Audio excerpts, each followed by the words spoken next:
มโนยัสสะภะคะวะโตอะระหะโตสัมมาสัมพุทธัสสะมโนยัสสะภะคะวะโตอะระหะโตสัมมาสัมพุทธัสสะมโนยัสสะภะคะวะโตอะระหะโตสัมมาสัมพุทธัสสะธัมโมหเวรคติธัมมจารินตินำให้สบายนะปฏิบัติธรรมเนี่ยมาหลายมื้อแล้วนะวันนี้มื้อที่เก่านะก็ถือว่าช่วงนี้อากาศค่อนข้างจะร้อนนะอากาศร้อนบางที่เรานั่งสมาธิฟังธรรมที่อึดอัดจะย่ำเศร้าเพราะปันไดย่ำบายจะร้อนแต่ก่อนตามาก็เคยจัดช่วงมีนาช่วงใหม่ๆ17ประมาณ17ถึง26มีนานี่แหละแต่ก่อน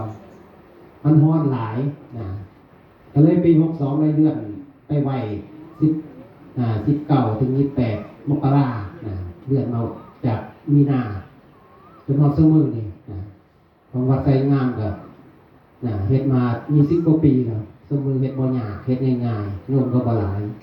โยม10-20คนก็เฮ็ดง่ายๆฉะนั้นของวัดป่าสำโรงทั้งเจ้าวาดพระมหาทองนี่สุทธิจิตโตพาญาติโยมปฏิบัติมากหลายปีถือว่าญาติโยมทั้งผู้นำให้พวกรวมมือให้มากซอยงานแล้วมาปฏิบัติจำนวนหลายการพัฒนาสมุนนี่แหละพัฒนาจิตใจสำคัญหลายวัตถุบางทีเขาสร้างไปแล้วที่เวลามันก็ผุพังแล้วก็เฮ็ดคือพอจำเป็นที่สำคัญคือจิตใจตัวนี้แหละคนเฮาบางทีเศรษฐกิจมันบ่ดีการน้ำมันก็แพงขึ้นของก็จะขึ้นตามในตัวนี้เดือดร้อนปกติก็เดือดร้อนอยู่แล้วดังนั้นเราก็ต้องใส่ปัญญาในการดำเนินชีวิตเพราะว่าชีวิตของคนเฮานี่แต่ละคนก็เจอมาหลายอย่างหลายประการแม้แต่พระด้วยกันก็บ่แม่นง่ายปานใดในการดำเนินชีวิตก็ต้องมีความรู้เรื่องของหลักธรรมมื้อนี้แม้แต่ขึ้นต้นญาติโยมก็คงจะเคยได้ยินแต่ลูกอื่นสวดนะโมตัสสะแม่นบ่ของตามามโนยัสสะแล้วเด้บ่คือหมู่เลยเด้แปลว่าจังไดมโนยัสสะภะคะวะโตอะระหะโตสัมมาสัมพุทธัสสะมโนแปลว่าใจตาหูจมูกลิ้นกายใจโหตุหรือว่าอัตถุจงมีแด่พระผู้มีพระภาคอรหันตสัมมาสัมพุทธ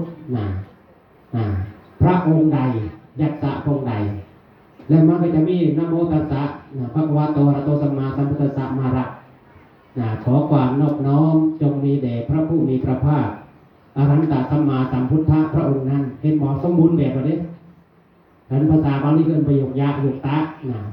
ที่เฮานะโมตัสสะเป็นประโยคตะประโยครับที่ธรรมะขึ้นไม่นี่เป็นประโยคคำถามประโยคตะเป็นประโยคคำตอบมันสมบูรณ์แบบเลยกลัวจะได้เท่านี้เลยในเวลาปฏิบัติศึกษามาหลายปีเลยแต่ก่อนเป็นนะโมตัสสะในหมู่เขานั่นแหละแต่สมัยนี้มามีของใหม่แล้วเด้อันนี้ฝากนายกที่นายกเสงี่ยมเราไปใส่เบิ่งเด้อของใหม่คนเขาจะวัดนะโมก็ตัสสะเขากับมโนยัสสะก่อนเปลี่ยนไหนเปลี่ยนนะโมเป็นมโนสับกันไปหน่อยจากก้มนอบเป็นใจมโนหรือว่ามนังก็ได้เจโตเจตสิกังก็ได้จิตตังก็ได้แล้วก็อะระหะโตสัมมายัสสะภะคะวะโตอะระหะโตสัมมาสัมพุทธัสสะมันมีสัมมาสัมพุทธัสสะแล้วมันมียังมาแก่อีกมีมิจฉาสัมพุทธัสสะอีกตรัสรู้ชอบโดยพระองค์เองกับตรัสรู้ผิดโดยพระองค์เองนี่เป็นจังไดมันจะแก่กันนี่สภาวะธรรมสมือมาหอดคันอีกเด้มาเริ่มเถียงกันได้ธรรมะพุทธะก็มีหลายอย่างหลายประเภทธรรมะก็มีหลายอย่างหลายประเภทดังนั้นจะฟังธรรมะหูเรื่องก็ต้องออกนอกกรอบจะน้อยคันอยู่ในกรอบมันไปบ่ได้มันจำกัดแต่เบื้องต้นอยู่ในกรอบก่อนพอเราเรียนมาระยะหนึ่งปฏิบัติมาระยะหนึ่งอยู่ในกรอบนี่มันไปบ่ได้มันแคบเพราะว่าจะลืมคนเรามันมีทั้งโลกิยะโลกุตระไม่ว่าจะเป็นธรรมะไม่ว่าจะเป็นพุทธะ ไม่บอกว่าจะเป็นปัญญานะมันมีทั้งของชาวโลกทั่วไปพ้นจากโลกบางอย่างมันเรื่องนะเลยโลกไปแล้วแต่มาว่าให้ชาวโลกฟังในโมหูเรื่องนะอันนี้ญาติโยมต้องแยกให้ได้ทำมาปฏิบัติในบางทีแต่ละวัดคือบ่คือกันนะครูบาอาจารย์คือพาเฮ็ดเนี่ยบ่คือกันโยมแต่ละคนคือกันบ่ไม่ออกบ่คือแม่นบ่หน้าตาก็บ่คือกันจิตใจก็มีความแตกต่างกันใจหอดใจเย็นใจสงบใจบ่สงบคนเฮามันยังบ่คือกันแล้วจะให้พุทธะคือกันได้จังได๋พุทธะก็มีความต่างกันเด้นะอดีตพุทธเป็นจังได๋ปัจจุบันพุทธอนาคตน่ะมันมีตั้งหลายอย่างนะเอกพุทธอเนกพุทธปัจเจกพุทธอนุพุทธนะปฏิพุทธปพุทธนะมีหลายนะอรหันตสัมมาสัมพุทธอรหันตมิจฉาสัมพุทธมีบ่ทีนี้มันจะถามกันนะอันนี้เรื่องของปัญญาเราเนี่ยเราจะไปเอาศรัทธานี่ไปบ่ฮอดนะมันก็คือในระดับหนึ่งเชื่อตามแบบเชื่อตามครูบาอาจารย์นะอันนี้คือเรื่องของปัญญาเราเนี่ยแต่ปัญญามันไปไกลกว่านั้นนะศรัทธาก็ต้องมีปัญญาพร้อมมีความเชื่อก็ต้องมีปัญญามีความรู้บางทีมีความรู้ก็ต้องมีศรัทธาพร้อมมันอยู่น้ำกันไปน้ำกันหัวข้อขึ้นมาโมนี้นะธรรมโมหเวรคติธรรมจาริงนะธรรมะแล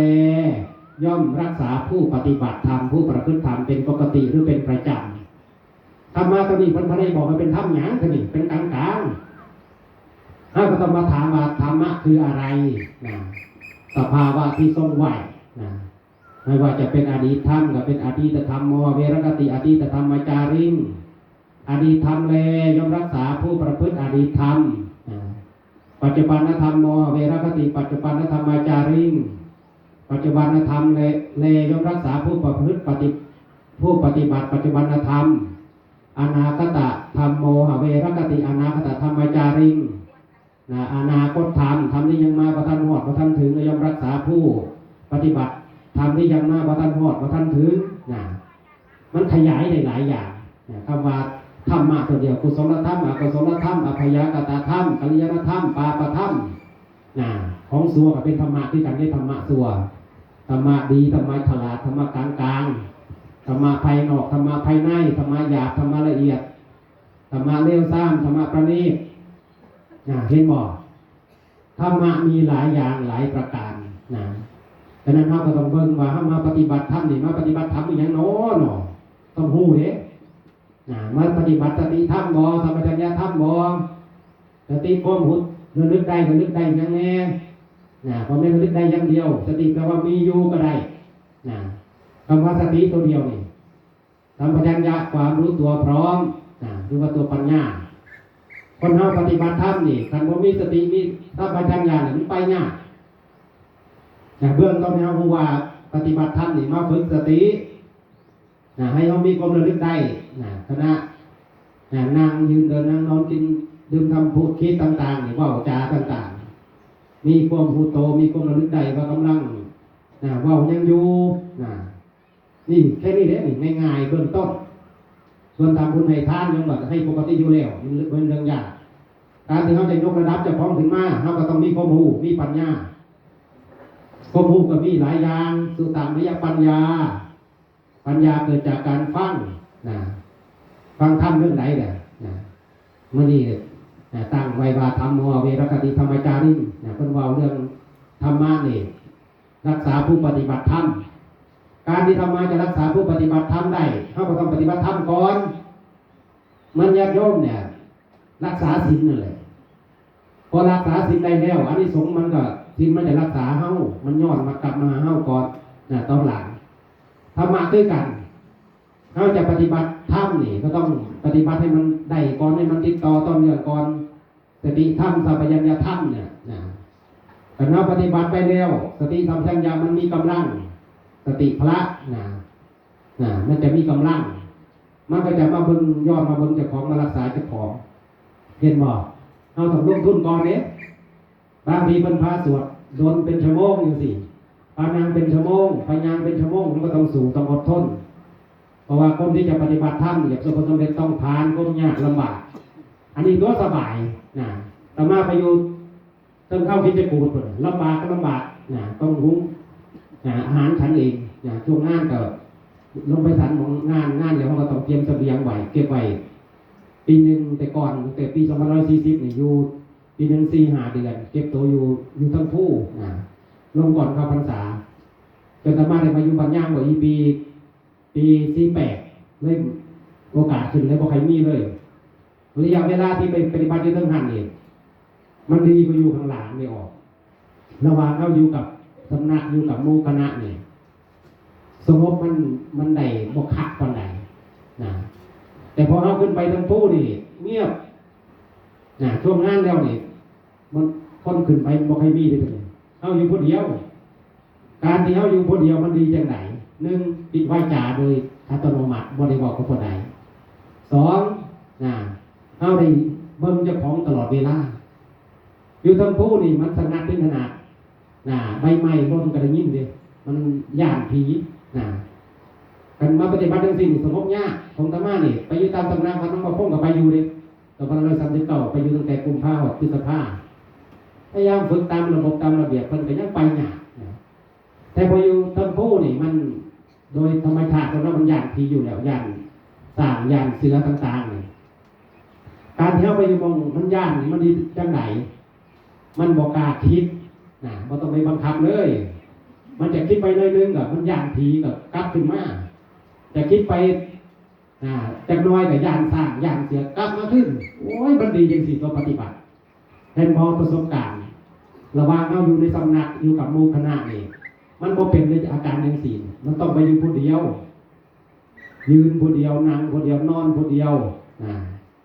ยืนเดินนั่งนอนอันนี้คือสำคัญหลายพอมันมีความตื่นโตจังสั่นนี่มันบ่กล้าคิดไปไกลมันบ่กล้าออกจากโตมันก็เลยสงบไว้พอสงบไว้มันดีจังไหนความย่านมันหายโยมคนไหนที่ยังย่านผีอยู่หมายถึงว่าจิตของท่านสงบเพราะท่านได้สมาธิหรือว่าสมาธิมันบ่ละเอียดพอแต่สมาธิที่มันละเอียดพอนี่มันเข้าไปข้างในเดี๋ยวมันจะมีความหายยากคิดว่ามันจะหายยากมันมีที่พึ่งที่อาศัยอย่าลืมว่าปฏิบัติธรรมนี่ธรรมะมันรักษาก็นี่แหละจากการที่จิตสงบนี่แหละสมาธิมันก็จะรักษาอยู่ทั้งป่าทั้งผู้นี่มีแนวมาร้องหลายพอได้อยากเห็นเทวดาอยากเห็นผีนี่ไปอยู่ตามภูตามเขาตามถ้ำธรรมะสงสัยด้วยกันแม่ได้ดีบ่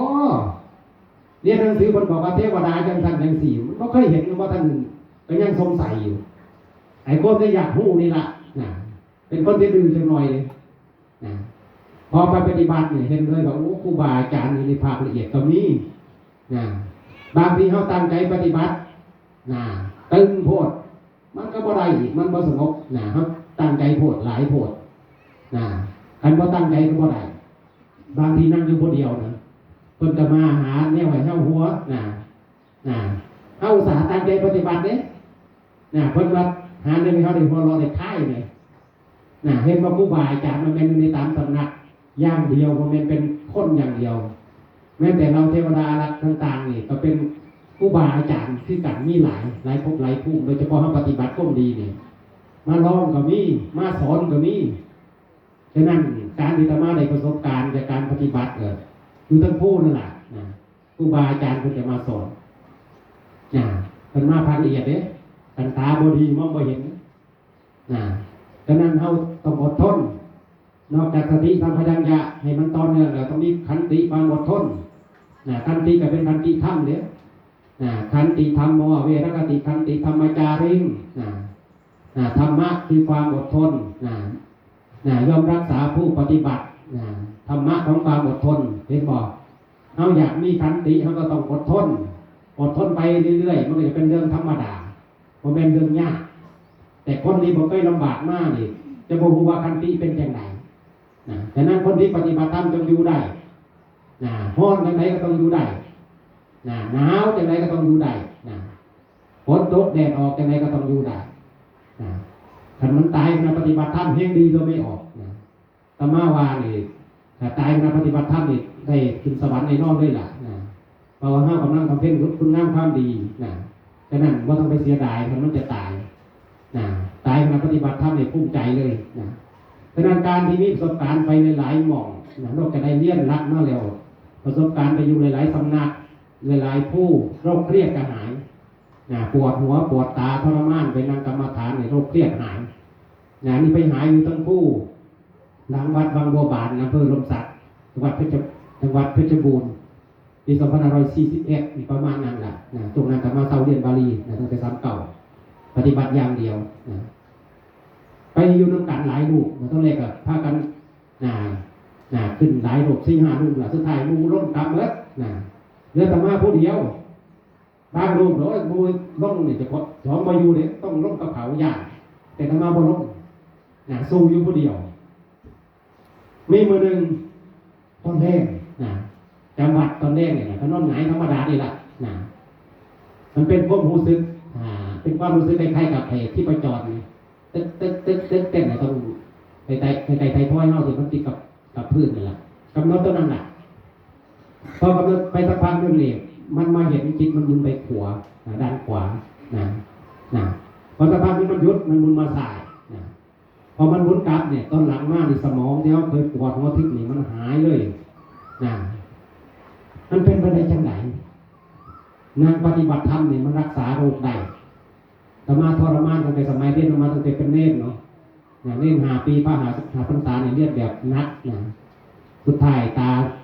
าเสียสมองเสียเครียดตั้งใจหลายมาหายย้อนการปฏิบัติธรรมนี่แหละนี่คือก็ต้องไปรอศาสตร์เราต้องไปรอพบศาสตร์ปฏิบัติธรรมเห็นผลในศาสตร์นี่ก็ธรรมะเห็นมาแล้วอันนี้ขนาดแค่ทุกที่เฮ้าพ่อในปัจจุบันมันยังเห็นปัญญายังแก้ได้ก็เลยมั่นใจว่า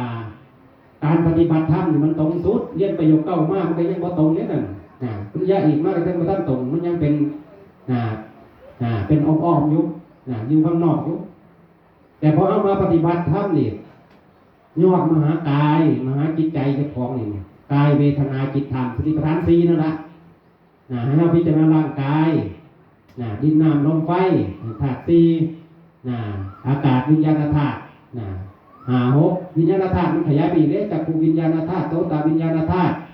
กายวิญญาณธาตุชิวหาวิญญาณธาตุกายวิญญาณธาตุมโนวิญญาณธาตุจิตวิญญาณธาตุขยายเป็นธาตุเป็นก้มหูทางตาหูจมูกลิ้นกายจิตใจเห็นบอกในแบบเพิ่นก็บอกว่าวิญญาณแต่พอมาปฏิบัติมันต้องตีว่าวิญญาณมันมีอย่างแน่ก้มหูพิเศษทางตาหูจมูกลิ้นกายจิตใจของเฮานี่ละของดีมันอยู่ในตัวเฮานี่แหละเพียงแต่เฮามีเวลามาศึกษามีเวลามาเบิ่งนั่งสมาธิสมือสติสัมปชัญญะของเฮาติดต่อต่อเนื่องการมันติดต่อต่อเนื่องนี่เห็นผลไว้ที่มันเห็นผลซ่าเนื่องเฮาเฮ็ดแน่บ่เฮ็ดแน่มันก็เลยเหตุเพราะท่านพ่อเหตุเพราะท่านพ่อหรือผลเลยซ่าเห็นบ่มื้อใดก็ตามมื้อช่วงใดก็ตามที่เฮาติดต่อต่อเนื่องนี่ผลเอาบ่อยากได้มันก็เห็นเห็นบ่จากที่ตมาเคยปวดหัวทุกข์มากก็หายทั้งที่บ่ได้คิดว่ามันจะหายแต่เฮาทำเหตุบางอย่างมันเกิดจากกรรมเฮาปฏิบัติธรรมนี่มันอันนี้ทรงมันแห้งบุญเนี่ยในปัจจุบันนี่มันเฮ็ดไว้แต่กรรมมันก็ให้ผลนำจงเฮาทำความดีนี่เจ้ากรรมนายเวรเขาก็จะมาขอส่วนบุญนำแต่เฮาก็จะลืมแบ่งให้เจ้ากรรมนายเวรนำเทวดาละเจ้าที่เจ้าทางที่เพิ่นบางทีเพิ่นมาอนุโมทนาบุญนำเฮาก็แบ่งอย่าเอาผู้เดียวไม่ก็บ่อยากให้เนาะเพราะว่ามันควรจะได้มันยากแต่พอเฮ็ดไปเรื่อยๆมันหลายทีนี้แห้งให้แห้งได้ทีนี้คือธรรมะนี่แหละแห้งบอกโยมแห้งอยากให้คนอื่นในหูเฮาได้บุญในกุศลนำธรรมเทศนาใหม่ธรรมสวนาใหม่จากฟังแล้วเอามาคิดจินตามยปัญญาคิดแล้วลงมือปฏิบัติภาวนาไม่ปัญญาภาวนามีอย่างแน่บริกรรมภาวนาไม่ปัญญาอุปจารภาวนาไม่ปัญญาปนาภาวนาไม่ปัญญาที่เกิดจากการทำให้มันครบรอบอบรมให้มันใกล้ความสงบอบรมให้มันสงบหลายๆยังมีสมาธิภาวนาไม่ปัญญาภาวนาไม่ปัญญาเห็นบอกการอบรมสมาธิอบรมปัญญาหรือไม่แต่สติภาวนาไม่ปัญญา ปัญญาที่เกิดจากการอบรมสติสัมปชัญญะภาวนามยปัญญาการอบรมสัมปชัญญะความรู้ตัวทั่วพร้อมเข้าเฮ็ดอันไหนก็ได้อันนั้นภาวนาต่างๆเนี่ยศีลภาวนามยปัญญาการอบรมศีลปัญญาที่เกิดจากการได้ฝึกศีลอบรมศีลเป็นบ่มันก็ได้ไม่จะได้กับได้ปฏิบัติธรรมเนี่ยมีจะได้กับได้เข้าเฮ็ดหน่อยก็ได้หน่อยเฮ็ดหลายก็ได้หลายบ่เฮ็ดก็บ่ได้นี่คือสิ่งที่เข้าต้องหูพอเข้าหูจังซี่แล้วเข้าก็ใครจะสนใจบ่สนใจเข้าบ่ได้ไปนี่แล้วเฮ็ดเองเลยอยู่บ้านมีเวลามาช่วงก่อนนอนกัน5 นาที 10 นาทีตื่นนอนมากันนั่ง5 นาที 10 นาทีสวดมนต์เพ่เมตตาเฮ็ดได้เสมอตามกำลังที่เฮาเฮ็ดได้แค่นี้ก็ได้บุญได้กุศลแล้วแต่ความประมาณเฮ็ดแห้งออกปฏิบัติอีนี้อายุ25 ปีนี่กำลังร้อนแรงก็ต้องเฮ็ดแบบคล้ายๆกับว่าความประมาณมันเป็นแบบอุกฤษบ่ได้ปฏิบัติแบบนิดๆหน่อยๆเด้อันนี้มันไปบ่ได้อุกฤษคือหยังโมนี่ไปสุดๆเฮ็ดพอเป็นวิธีนี่บ่ได้เลยจะมาสวดมนต์พอเป็นพิธีฟังธรรมพอเป็นพิธีปฏิบัติธรรมพอเป็นพิธีนี่บ่แม่นตามาอันนี้พอเป็นพิธีก็เป็นขั้นเบื้องต้นที่ญาติโยมพากันเฮ็ดอยู่แต่พอเราต้องการเห็นผลนี่มันต้องยับไปอีกขั้นกลางไปอีกจากพอเป็นพิธีก็มันจริงจังก็เก่ายกระดับมาอีกขั้นกลางแต่มูที่จะเห็นผลไว้คือขันอุกฤษเฮ็ดถึงนั้นได้ดีสวดมนต์ได้ดีจนโยมจมว่าอาจารย์สวดหลายแท้ธรรมะสวดได้ธรรมะก็อยากสวดให้หลายแต่ไม่ออกอย่างได้บุญได้กุศลนั่นละเพราะว่าเห็นจากการอย่างเรียนหนังสือบาลีนี่ท่านบ่มันนี่บ่ได้ประโยคเก้าเด้ประโยคเก้าจะมาสอบอยู่10 ปีก็จะได้เห็นบ่ประโยค7ตอบทุกปี1 ปี 2ได้ประโยค8 2 ปีบ่ได้ก็เต้าไปหาปีปฏิบัติธรรมสอบครั้งที่3ถึงผ่านใส่เวลาเรียนหลายปีตั้งแต่เป็นเนรมากความเพียรในหลายแต่พอมาปฏิบัติคือกันการปฏิบัตินี้น้อยนี่บ่ได้เลยล่ะไปบ่ได้เอาเจ้าของมาอยู่จิตแห้งอยู่กับสำนักก็อยู่บ่ได้อึดอัดพอไปอยู่ป่าอยู่เขาเนี่ยอยู่ได้แนวธรรมะมันเป็นแบบนั้นต้องไปอยู่ผู้เดียวเพราะว่าปฏิปทาแบบนี้นี่ไปตามครูบาอาจารย์ก็ไปบ่ได้ต้องคิดเองบางอย่างแต่ครูบาอาจารย์มันก็แนะนำไปสำนักนั้นสำนักนี้ต้องจะให้ข้อคิด ให้รักมากมองละนิดมองละน้อยครับแบบเก็บผสมเอาเก็บเล็กผสมหน่อยแต่สุดท้ายเราต้องมาคิดหาเจ้าของเองเฮ็ดจังได๋เนาะจะเฮ็ดให้จิตสงบได้เฮ็ดจังได๋เนาะจะได้สมาธิแต่ปัญญาเด้คนที่บ่มีปัญญาบ่มีความรู้นี่บ่สามารถที่เฮ็ดให้จิตสงบได้เพราะว่ามันเรื่องยากเบื้องต้นเฮ็ดกายสงบก่อนให้นิ่งให้เป็นก่อนปิดวาจาให้ได้ก่อนเห็นบ่เบื้องต้นง่ายๆเด้สงบกายสงบวาจากายปัสสัทธิจิตตปัสสัทธิหรือว่ากายวิเวกวจีวิเวกหรือว่าจิตวิเวกอุปธิวิเวกกายสงบก่อนแล้วความคิดจึงสงบตามมาจิตสงบแล้วสิ่งที่มันอยู่ในจิตอุปธิกิเลสที่มันทั้งสองอยู่ในจิตมันก็สงบตามเห็นบ่มันก็ต้องอาศัยสงบจากภายนอกก่อนมาจึงไล่ไปตามระดับเรื่อยๆมันมีหลายอย่างหลายประการพอสงบแล้วยังจะมีความสุขเนี่ยปฏิบัติใหม่ๆมีแต่ทุกข์เด้มาท่านพ่อทุกข์เด้ทุกข์ก่อนปวดขาปวดแข้งเจ็บเอวสารพัดอย่างพอมันผ่านไปมันมากเนี่ยมันจะมีความสงบมีความสุขพอมีความสุขมีความสงบมีความสุขปัญญาจะเกิดข้อมูลจะเกิดเอาเห็ดมันดีบ่ดีบ่จิตสงบบ่สงบบ่มันเห็ดคิดยังแน่มองเห็นอะไรเนี่ยมองเห็นจิตเจ้าของอะไรเนี่ยว่าปฏิบัติแล้วรู้จักวาระจิตเนี่ยรู้จักวาระจิตเจ้าของเองความคิดของเองนี่แหละที่แต่มาพ่อมาเด้แต่ในแบบเนี่ยรู้จักวาระจิตของคนอื่นเขาปฏิบัติคือรู้แต่จิตของเขาเองมันส่วนทางกับแบบบางอย่างฉะนั้นแบบเป็นหลักซื่อๆเป็นแผนที่ซื่อๆแต่พอเขามาปฏิบัติดีนี่มันพ้องจริงเลยนี่ผิดถึงเขาก็รู้ในตัวเจ้าของเองว่าเฮ็ดจังได๋มันจึงผิดเฮ็ดจังได๋มันจึงกระถือพอผิดแล้วเฮ็ดจังได๋จึงจะทำให้มันถึงใจจะแก้ไขยังไงใส่ปัญญาเท่านั้นเลยเห็นบ่เรื่องของปัญญานี่ขาดบ่ได้คนบ่มีปัญญาก็ทำบุญบ่เป็นอีกล่ะบ่รู้ว่าทำจังได๋จะได้บุญได้กุศลคนบ่มีปัญญาบ่มีความรู้ก็รักษาศีลบ่ได้อีกล่ะจะรักษาศีลจะได้ คนบ่มีปัญญาจะเฮ็ดสมาธิในเกิดในจังหวะเฮ็ดบ่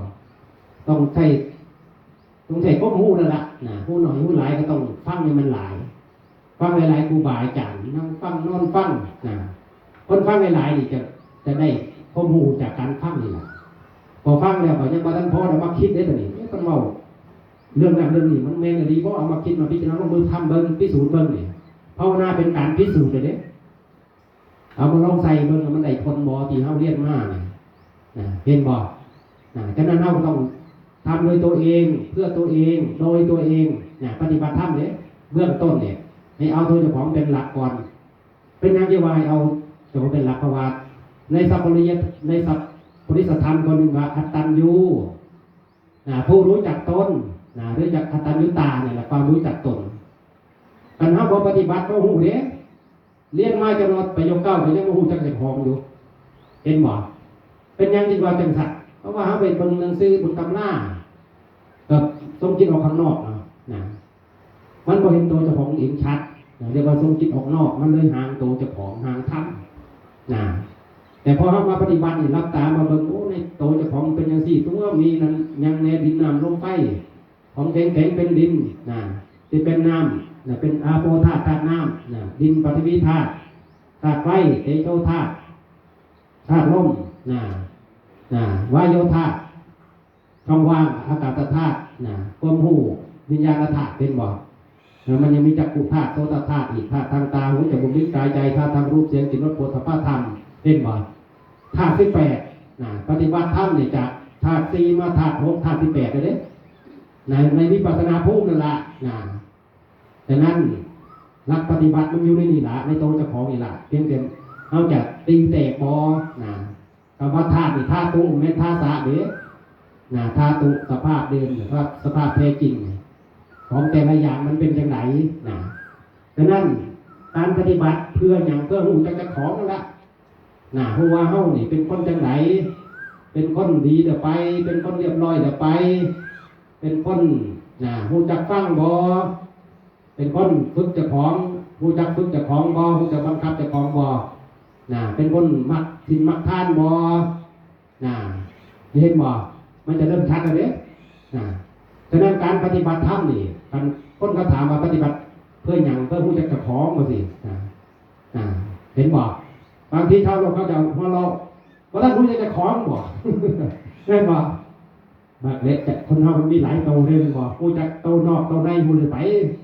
หูจักจิตใจเจ้าของน่ะไปกายพอมองเห็นอยู่แม่นบ่ข้างนอกนี่มองเห็นด้วยตาข้างนอกได้แต่ความคิดเจ้าของเนี่ยหูจักเลยไปเท่านี้อันนี้สำคัญคนเฮากันหูจิตใจเจ้าของเองน่ะว่าประเสริฐหลายเท่านี้ใจมีกิเลสบ่จิตมีกิเลสบ่มีความสกปรกบ่มีความสะอาดมีความสว่างบ่มีปัญญาบ่เห็นบ่ฉะนั้นหลายๆอย่างมันมีอย่างตามมาหลายเด้แต่ต้องเฮ็ดให้มันเต็มที่เฮ็ดปฏิบัตินี่อย่าไปย่านเฮ็ดมันหลายสุดเป็นบ่สามารถยังเป็นอย่างเฮ็ดให้เต็มที่เพราะว่าเป็นอย่างที่ต่างต้องเรียนให้เต็มที่ปฏิบัติให้เต็มที่มาทำงานให้เต็มที่ผลมันจะออกมาเองมันอย่างเพิ่นสร้างเห็นบ่เพิ่นมาอยู่บ่กี่ปีก็อันนั้นก็ขึ้นมานี่ขึ้นมาหลายๆอย่างเห็นบ่พัฒนาได้นี่แต่ก่อนบ่มีหยังบ่ต้องมีหยังปานใดฉะนั้นคนเฮาผลงานมันตามมาเป็นรูปธรรมนามธรรมปฏิบัติธรรมด้วยกันติดก่อนโอ้เจ้าของเป็นจังได๋ก็บ่ฮู้จักฮู้จักแบบโลกฉะนั้นเฮาต้องฮู้จักตัวเก่ามาปฏิบัติธรรมต้องฮู้จักเจ้าของดีกว่าเก่าฉะนั้นการบรรยายธรรมในมื้อนี้เว้าถึงธรรมะมีหลายอย่างหลายประการในการปฏิบัติโดยเฉพาะสติสัมปชัญญะเราต้องมีจากอนุสติจากสติก็เป็นอนุสติเป็นอภิสติอธิสติอภิสติมหาสติสัมมาสติมิจฉาสติเห็นบ่มันมีตั้งหลายอย่างเลยคำว่าสติตัวเดียวมันทั้งมีหลายอย่างหลายประเภทให้เฮาค่อยๆเรียนรู้ไปสุดท้ายนี้บุญกุศลที่ทางคณะสงฆ์และญาติโยมได้ดำเนินการมาหลายมือแล้วปฏิบัติมาหลายมือจงมารวมกันเป็นตบะเดชะพลวะปัจจัยส่งผลวิญญาณส่งผลให้วิญญาณของบรรพบุรุษหรือว่าครูบาอาจารย์เทวดารักษาทั้งหลายพรหมยศทั้งหลายที่เจ้าทางทั้งหลายไว้ได้ ให้มาอนุโมทนาในบุญกุศลครั้งนี้